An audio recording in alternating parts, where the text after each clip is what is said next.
You wouldn't believe, because you all are not seeing this all in one day, that we had the amazing grace, the amazing grace to go from conversation to conversation, all in our Ogun Tuesday. And up next with us is you may know her as Joy Ma'at of Ma'atic Flow Yoga, and brilliant art, just sacred, geometric pyramid kind of art, but we'll get to that later.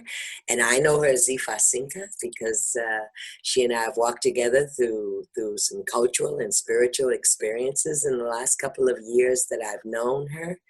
And you know, she's come to Earth Skills. She has many perspectives. She and I were kind of looking at each other, and I said to her, I said, you know, they didn't miss me that you're the first person of color now that I'm going to have this conversation with, and you're in so many great areas to talk about. Can we just be sisters? How comforting is that? And I know I've been saying that in various Zoom calls. The comfort that sisters, as the interview before us, mothers, when George Floyd cried out for his mother. Mm-hmm. This friend of mine is a mother of a king, of a son. I am a grandmother of 6 kings. Give thanks. God and I had a long conversation about whether I could be the mother of a king, because I was in such turmoil. That was at the height of the mass incarceration and terrible things that were happening to Black men. So I didn't know what my mothering on that would look like, and I was real honest to God about it every day of my pregnancy, and obviously I was heard because I am the mother of 3 daughters.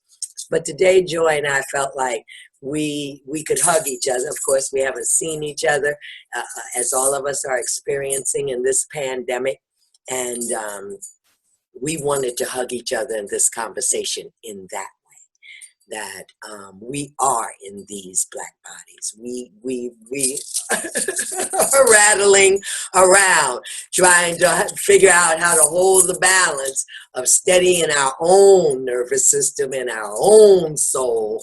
And every day, both her life and my life asks that we pour a grand amount of energy out to others. And so, Joy, thanks for coming in. And yeah, I mean, what comes to your mind first? You know, I try to look back even 2 weeks, girl. I'm just on Friday and this last family now and his funeral. Like, I didn't move all the way from the Floyd family to this man's funeral in Atlanta. Like, okay, I'm holding space, and who y'all gonna get? Reverend Al, who y'all gonna get? You know what I mean? What is that we find ourselves in a time in life where we are not like on the beach days or planning our summer vacation. We are trying to wrap our minds around holding a level of support for people in our race or in our city. You've been to Atlanta. I've been to Atlanta. I got peoples in Atlanta. You got peoples in Atlanta. This man was asleep in his car at a Wendy's. A death sentence was just handed out. Yeah. Did he steal anything? Did he kill anybody? You know, one representative that I saw put it very, very plain. He said, well, there's the wolf guy who just shot and killed 9 people in a church. And far as I know, he's still alive and in jail and whatever. And then there are other people who did nothing, who are dead. Yes. See, and so when he said that, like that is just right. You already thought you was blown out the water, and you just go, oh my God, who would think that would be possible? Yeah, I think those parallels are so evident right now. Those parallels of, okay, this is what happens when a white man, you know, creates a massacre, and this is what happens when a Black man is just walking down the street. And yeah, just being Black while living. Just being Black. And yeah, it's something, as you were talking about, you know, you talking to God about, you know, creating a Black male. I think that's one of the reasons why I have spent so much energy on protecting the young king that I have. And then also why I've only have one, because it takes all of me as he steps out the house to go down the street to go throw away our garbage, to just focus on just sending him love and just sending him light and just hoping that he makes it back from down the street. That's And how it is. When my yes. husband leaves the house in the morning, when he comes home in the evening, the subtle shuttle in his body, because every night he watches the news and he takes in another level. And you know, my husband is very quiet. He doesn't have a lot to say at all. It'd probably be better if he could vent and get some of it out, because he is a Sagittarian. But to have to hold that up, Yeah. I am not afraid. It's not my day. I could maybe not be stopped by police today and be shot while being black. Mm-hmm, mm-hmm. And how do you hug that goodbye in the morning and like just, you know, really, like you said, just hold that till they come back. And you know that nothing happened. Girl, when I listen to Mahalia Jackson, I think that. I had a young lady, and that's why I'm so glad we're having this conversation, because we're filling in the blanks for people that are too young to remember the last time that this society felt that way. That black people's children went out the door and they did not come back, at least not living. They might have come feet first, or somebody came in to tell you where you could find their body. Yeah, and that's what Mahalia, she didn't know Mahalia Jackson. I was preparing for a little ordination service at a spiritual community up there in Charlotte, North Carolina. And the energy, I was downstairs in her basement guest room, and you know, Mahalia can fill up a room. Yeah. And she was upstairs in her bedroom. And I felt the energy in the house shift, because that's how Mahalia is. I'm kind of used to it. Honey, she came down them stairs and peeped in there like she didn't know what had happened in her own house. Wow. Black girl. And I turned the thing down. I said, well, okay, I can see on your face that we got to go over some of this so you'll understand what just drug you down the stairs from your bedroom down here. And I said exactly that. I said, this woman sang out for the people whose children went out and they didn't come back. Now, if you sense the pain in her voice, know that women like you, because she's the mother of three sons, and know that. And that was before all this happened. That was about 5 or 6 years ago. I bet you she reflects on that day now. You know, so I that did led me right to the next question I want to ask you, and you certainly can ask me too. What's kept you, beloved? What is your calm or your center of your compass? That being said, everything we just said, how we get through the day. I think it's no mistake, absolutely no mistake, that my parents named me Joy. You know, that is my given name. So I think it has been my life lesson already. And so that is something that I continue to come back to. Like I have, in the first couple of weeks of this, I struggled with, being in the protest because my son wanted to speak. So I had to be present for him. And as, all the warrior goddesses came down and make sure that I had to be present in that space as well. And then moving into holding space for everyone, by doing these workshops around moving the grief through yoga. And I found myself feeling that heaviness, feeling like my own being was drowning in the grief. And so, it's just taking days and taking time to reevaluate where I'm feeling in my body and to go back into that space of joy. So doing things and creating my art, or hula hooping around the house, or, watching, some random entertainment or whatever it is, something that just brings joy back into my world. I think that is, I have been hashtagging Black Joy in the last couple of weeks, because that also is our resistance, and how we continue to be resilient and continue to be like bringing this revolutionary self-love and this radical self-love in this time right now, is to still practice and remember to bring joy. Like even as you were talking about Mahalia Jackson, her voice, although it rang so much grief, it was beautiful. It still made us proud, and so even in that,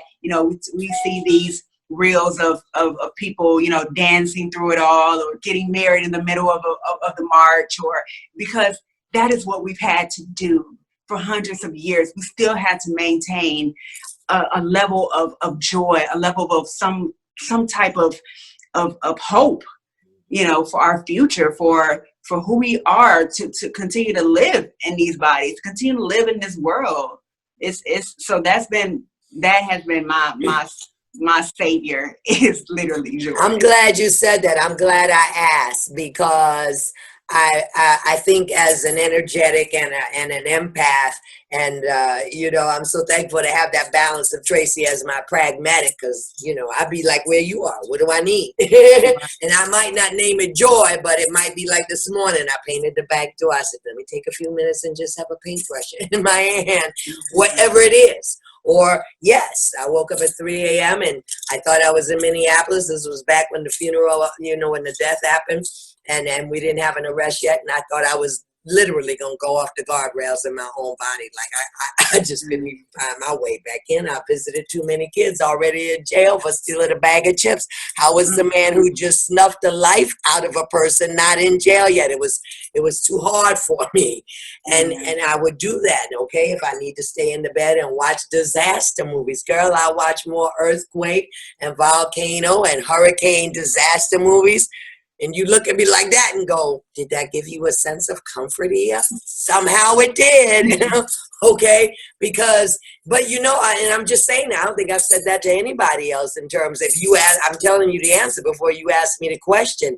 But as you were talking, I thought, I wonder why, you know, it's not exactly like you can watch people terrorized by big tsunamis or the earth cracking open. But I think that there is a fact-based thing in there that I have in my reverence for nature that does not try to question that over in the same area where my emotional body will go through the racism and the politics and have a problem, have a problem child. And over here where Mother Nature is in charge and you just have to hope for all the people, maybe that's it, holding on for all the hope to the people that are going to survive the earth disaster. Over here, no hope. No hope. That's just outright murder in the streets, just open season on Black people. I said to my husband, I said, you know, because I had to know what would happen. And I kind of knew, but I guess I needed to hear him say it out loud. What would you do if you rolled up on cops with their knees on my neck? Just tell me right now. So we'll both know what time it is with each other. And yet, because, you know, this Winfield is a place where lots of Black people are still scared of white people, and definitely scared of white people in uniforms with guns. It's in their genes. And I saw him struggle for that minute. We were riding in the truck. I saw him struggle. Because any man in a marriage 30 years would want to say, oh, well, you know, I got you. You know, like he couldn't say it. And I had to say to him, I said, so what you need to know is your wife will die that day. You understand? Because I'm going to go on top of the cop that has their knee on your neck. And then other cops will be forced to shoot me. So you should be prepared that I'm not wired to stand on the side and stay safe and stay alive and watch them kill you. I'm not wired that way.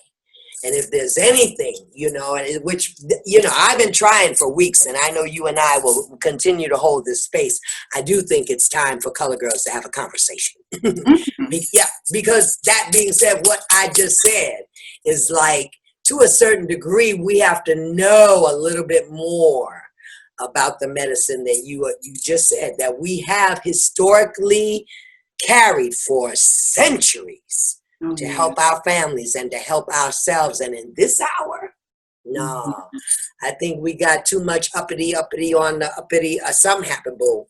I don't know if it was her name, Nicki Minaj, Beyonce. We got Oprah, you know. Some girls with that bluest eye thing got a little up on there. And then now when I'm passing out the House Bill 6666, and telling people, yeah, it probably does seem like a good idea to make a law about vaccines until you figure out what they're going to ask you to do. Right. with or without your app or your chip in your phone. Like people in this country that don't have a driver's license or an ID are shut out. Let me be very clear to you. Undocumented immigrants, any of these people. Yeah. They have a hard way to go. So if somebody tell you that it's not about a mask or a temperature taken now for you to get in the grocery store to get your food stamps. Oh, where's your garden going? What you eating this winter? Yep. Moving from one level of oppression to the other. And that's what that system does. It adjusts itself. If it doesn't oppress this people starts to uprise and wake up, then it figures out how to oppress this system of people. And it's unfortunate, but I see it. But I think more people are seeing it. More people are catching it. Even as we're talking about it, that people are doing more research and finding more documents of things, and things are being released. And so just as quickly to think about this technology age, just as quickly as things are trying to readjust, things are being revealed. And things are being, this resistance is coming, so that it can be stopped and can be approached in a way in which we bring it to balance. Going back to what you were talking about with nature, I think one of the things in which I'm so grateful to be in the mountains, but I haven't been able to really tap into the mountains as I would like, is because nature reminds us that there is a divine order in the way things happen, and we can take and it makes us take our hands off the wheel of things. And so we recognize that things are going to adjust and destroy and rebuild and replenish, no matter what we're doing over here, killing each other and distracting each other. Things are still going to try to maintain a balance. So I as I'm seeing, Black women have larger conversations, Black and white women have larger conversations, sharing space or giving space to allow Black voices to be heard. And I think there's a balance that's happening in the masculine and feminine as well, because as we're talking about your husband, I think there is a recognition that Black men have had knees on their necks Forever. Since the beginning, right? Yeah, Since right. the beginning of Since America. they picked their knees up off the necks of red people. Exactly. Right. Exactly. So of course that fear is definitely encoded in them. And I think now even that conversation of men, what are you doing to take care of yourselves? What are you doing to see that in yourself so that you can heal that and be there for that woman? I'm hearing the story also about Breonna Taylor, who was shot in her own home in defense, and her husband laid there next to her. He also tried to defend, but she's the one that is not with us. And That's so right. That's right. A pause, a stuck. And so 2 things you said, Sarah, who just that's what brought us to crying, and what that Tracy referred to. So that's going to be up there. How we do exactly that. How we take that deep dive. But yeah, the other piece is she probably didn't have that conversation with her husband. Okay. And so when they came through the door, and what do you do? And that unhealed place in them says, do I try to stop them from coming in? There wasn't no knock, wasn't no nothing. Oh no, the first thing to do is go throw myself over the body of my queen, because they're going to shoot her 8 times in her stomach in her sleep. You see what I'm saying? What a heck of a choice. Yes. How fast can your mind think in the critical area? You know what I mean? And I listened to the wife of the gentleman, Rashad, in Atlanta, and some of his people. And again, we fall into that pit, which because somebody, friend, non-melanated, who jumped in on the 3rd funeral into my text box with some real crazy. She thought they were making too much of the George Floyd thing and all. Okay. And I had to text her back. I didn't want to. I wanted to stay with the people singing the angelic songs over here at the service. But my ancestors demanded, and I imagine because she was a non-melanated person, to say, you didn't understand the line that has been drawn in the sand right now. And so we are all, and I posted it. I posted that scene from the Malcolm X movie. We are all, in this moment, the brothers and sisters of Brother Floyd. And so if you find a need to have to play with that in somebody's text box, miss me with that. Because you have no place in the sacred in this funeral. They about to put him in the ground to be texted to my text box like some crazy. Okay, no, I'm so sorry. And it is that thing, and then there's a couple of places I want to go with the remainder of this conversation. We'll do more on the weekend, but one is just from your profession and what you do, and on all levels: wellness, mental health, nutrition. What are some of the things that sisters really have to acknowledge and do? Because when we look around and think we're not sitting in our churches anymore, we can't go to our funerals anymore, we're scared of what the next damn news cycle will hold. Juneteenth, Tulsa, just crazy could go from here if they actually kick this civil war off. And I'm doing it. I'm gonna raise my hand and say, but you might give me some more, you know what I mean? Motherword and all of my antivirals and what I bathe in and what is calming and diffusers and lavender. So you and I know, but I think for the sake of this conversation, you just need to put your recommendations out there for women to be mindful that this is not one of those moments where we can absorb great levels of this stress and trauma. We can't do it because then the wrong person will speak the wrong thing to us in Walmart in the street and see, just like that. And not only that, is the consequences for the toxicity of what's going on right now is immediate. It's immediate. So holding it in our body, we think we got the highest rate of cancer and heart attacks and all diabetes and all that stuff now. Holding that in our body is death. Yes. It's immediate consequences. So so the herbs definitely also moving that energy, which is why the practice of whatever it is, just dancing, just picking up some weight, letting it go, because that in itself, it moves the energy in your body, and it releases toxins, and it also increases the endorphins in the body, and like all those things we need. And I know during this time, a lot of us are also dealing with insomnia and not being able to rest. And so if we can't rest, our body cannot regenerate and heal. So doing the things, the herbs, exhausting our body in the ways we need to. And also the pleasure part is also a major piece. It's tapping back into that pleasure. A lot of us, especially Black women, hold all of this in our wombs. So when we are, experiencing that, and I've talked to you about that too, of like, I am in this place of really expanding what pleasure it looks like. And it doesn't necessarily have to be sexual, but it's all that creative energy is sexual energy. So moving that in any way that is healthy is life right now. It's definitely necessary. And sometimes I don't know what to do. Like I had a particularly rough Sunday. I know Tracy's laughing back there, but the machine world could take me to the point of nosebleed. And then I woke up with one death by 2-3 o'clock. I had 3 more. And PayPal had somehow initiated a big lump sum of money being taken out of my account without my permission. So it was another one of them days that just drove me way over here.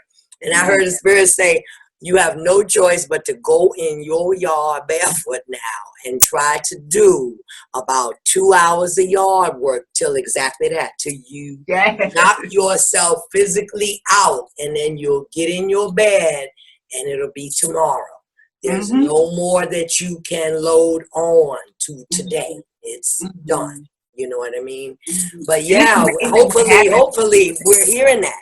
It's amazing. Hopefully our intuitive bodies are kicking in, or our ancestral mothers. And to be honest, a lot of conversations I've been having with various people, that's come up. Either I've showed up in their dreams, or they call me to try to understand what the dream meant. But however, those messages from our higher self or our inner self are trying to stabilize us in our waking self. it's happening. I did want you to mention, like between here and the weekend, if you have a moving grief through yoga, thing like that, please do the invitation right now. Because for me, it would be great if we could like even cut the level of toxicity we're all currently carrying by half before we get to this weekend.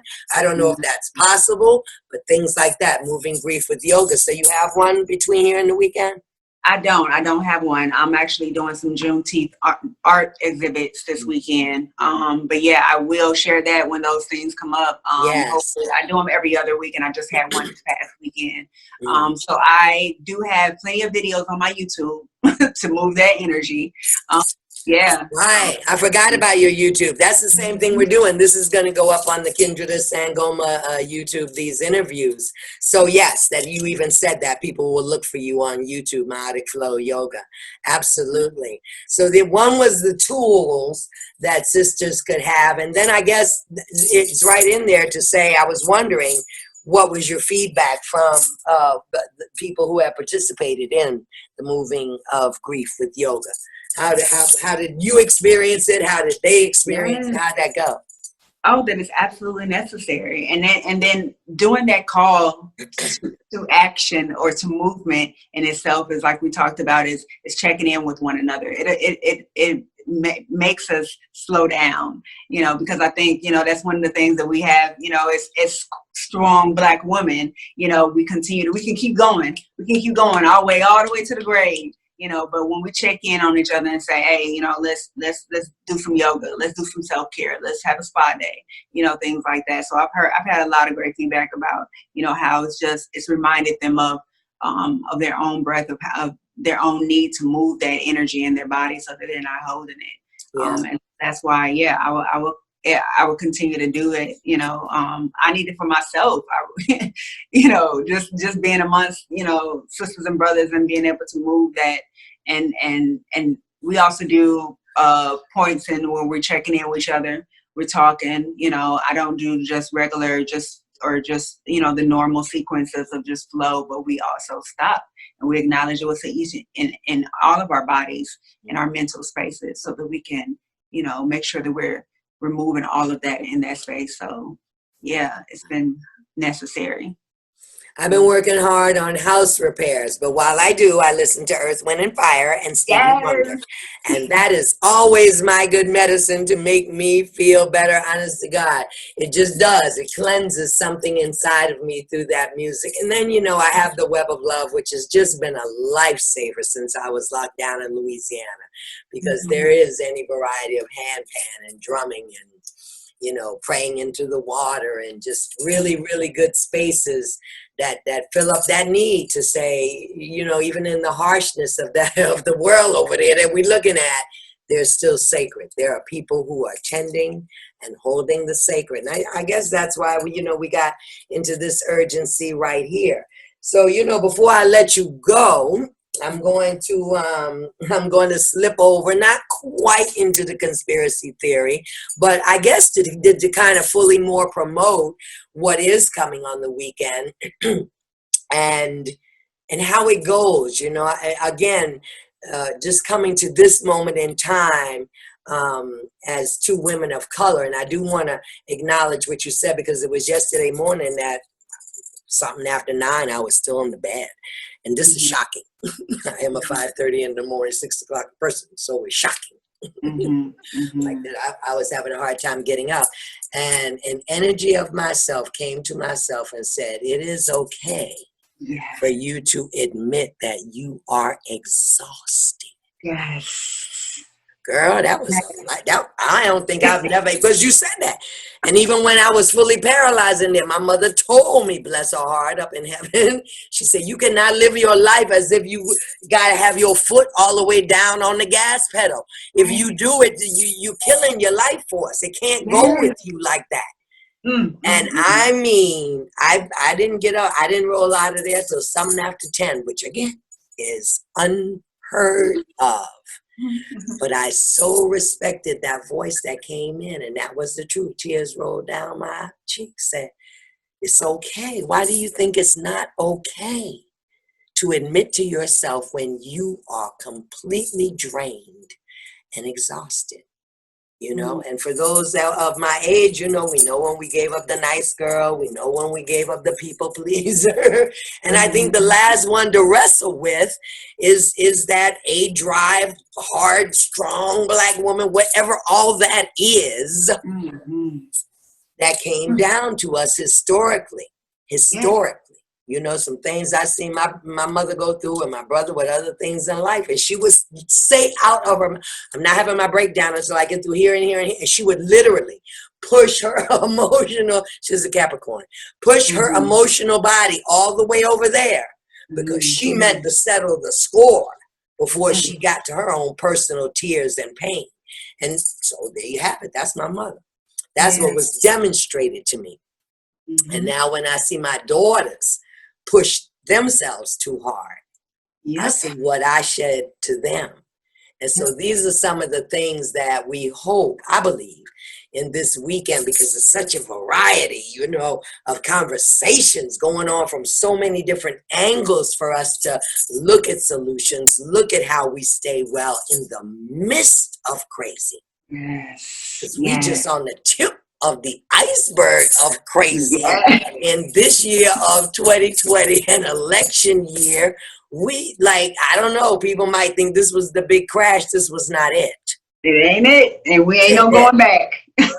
The tower card is still falling. We will not be past this until the toddler is out of the White House. Girl, if you've seen the White House, Tracy sent me a picture of the White House when Obama was in there, and then you have this one with the barbed wire and the fence. I say, oh my God. Oh, gracious. No, that's our reality. I mean, we can say whatever we want to about the toddler, but if you have a question with how times have changed, look at your White House then and look at your White House now. And that for every person says, wow, if that's what we see, to your point, if that's what we see outside of ourselves in our external reality, I don't know, you know, that goes the way back. What are the prisons? It's a book. It says, what are the prisons that we created for ourselves to live in? I don't know if it's a Doris Lessing. She wrote under a pen, Doris Lessing. Little book, not even 100 pages. What are the prisons that we choose to live in? He chose his. That's clear. But when we look at that, it's like our divided house, the whole house of a country. I maintain that you couldn't have never been great if you started out on theft and murder. Okay, and that's the way America started. Point blank, and you don't get to change those facts. That blood does not come up off of your hands. You didn't send ahead to the real estate agent asking to come into the red people's land and live here. You came in and killed and stole. And so it took you 400 and some years for that karma to come all the way back around. But here we are. Yep, because the systems are breaking. The systems are breaking. You can't do it. You know, all the museum down there, I haven't been yet, for all the lynchings. All of these things will come back up and say, no, baby, we will haunt you. We'll haunt you till the moment you decide to heal this, or you're going to keep just trying to pass it down. I don't think we have that anymore. I don't think that your son will come up as a grown man in what we have lived in, Joy. I think that is in when people say it, but I say to them, I say, I work for my grandchildren and my great-grandchildren. So no matter how hard it is on any given day, I'm up to the task. Yes. Yeah, I'm up to the task, because what my people, my ancestors and my aunties and things raised me up in was like day and night difference of what they were raised in. Right. And so when suddenly am I going to hand my next generation something worse than I came up in? Oh, I don't even think so. That it doesn't even sound right. Mm-hmm. Yeah. So what else good in your medicine pouch, daughter, you want to give us before we let you go and invite people to join you? We got to get that schedule together for this weekend when people are going to be where, but really good stuff. A sister from the Wild Darlings community going to do a shamanic journey. And as I said before, another young lady to come in and do the soul retrieval or soul repairs. And Janara, who's a major ritualist, is going to do our summer solstice ritual on Sunday morning. Like, I'm very impressed. You know, I don't want nobody to think I did that. The ancestors did that. They just made who they wanted to be available, and bam. Because if you asked Tracy and I, we would have swore we couldn't do it. Okay, it would have been way over our heads, boo. And so they had to kick it in and give us a little bit of help, and they did. So yeah, what might we look forward to? What do you think is your best medicine to bring to us on the weekend in the summit? Well, that way. With every equinox and solstice, I always do a cleansing. So I have my 7-day live food and juice cleanse. So we start that right at the beginning of the solstice, and we go to 7 days or 3 days, however you feel like you need to go. So you can that restarts, recharges, and aligns you with what's going on right now in this season. So that is also on my website, and I have my online group, and that's ongoing, and so that is, that's what's up, boo. I mean, that says it all. Everybody has been saying that to me. The psychics, the astrologers say this is a major reset. Yes. You can take it any way you want to, however you need to, but you better know that it's a reset. I love you. I love you. I love you. Wakanda forever, for real. And thank you so much for being my guest. Yes. All right, darling. We'll see you on the weekend. Thanks for being with us. Yes. Yeah.